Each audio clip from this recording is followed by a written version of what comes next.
India-China relations going through a very difficult phase, Jaishankar. India's relationship with China is going through a very difficult phase, but recent discussions have yielded positive results in terms of easing the flow of logistics during COVID, says Jaishankar.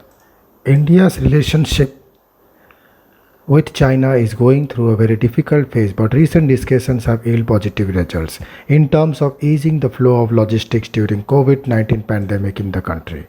External Affairs Minister S Jaishankar said on Wednesday. During a virtual session here, Jaishankar was asked about India-China relations and the outcome of his recent discussion with his Chinese counterpart, Wang Yi. The last conversation was significantly focused on the COVID pandemic, and my discussion were essential that COVID is something bigger and it is our mutual interest to work together to deal with it, and that's why Foreign Minister Wang Yi told me as well, said Jaishankar.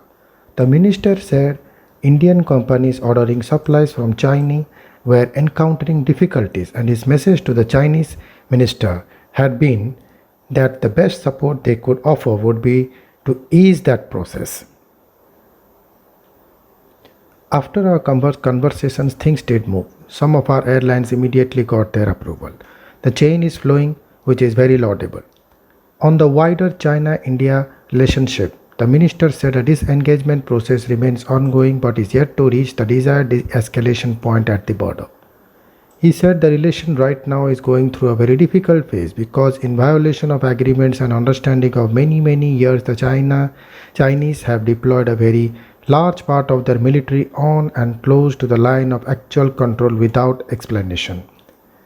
They continue to be there now for a year, and their actions have disturbed peace and tranquility in the border areas. We saw bloodshed there last June after 45 years.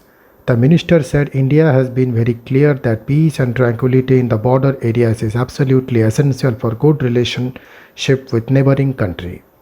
I cannot have friction, coercion, intimidation and bloodshed on the border and then say let's have a good relationship in other domains. It's not realistic. That is something we have maintained and been discussing with the Chinese. We have made some progress in some areas, the disengagement process, and in some areas it's still ongoing discussion, he said. But we haven't come to the de-escalation part of it, which will follow only the disengagement is done. India and China were locked in military standoff and multiple friction points in eastern Ladakh since early May last year, but they have completed withdrawal of troops and weapons from the north and south banks of Pyongyang Lake in February following a series of military and diplomatic talks. The two sides are now engaged in talks to extend the disengagement process to the remaining friction points. Jaishankar is in the UK to participate in the G7 Foreign and Development Ministers meeting as a guest minister. The Global Dialogue series organized by UK-based media house India Inc. Group and the Indian High Commission in London on Wednesday were transformed from a hybrid to a virtual event after members of the Indian delegation tested positive for COVID-19. It has led to the cabinet minister's remaining UK engagement, including his C7 meetings taking on a virtual form. Thank you.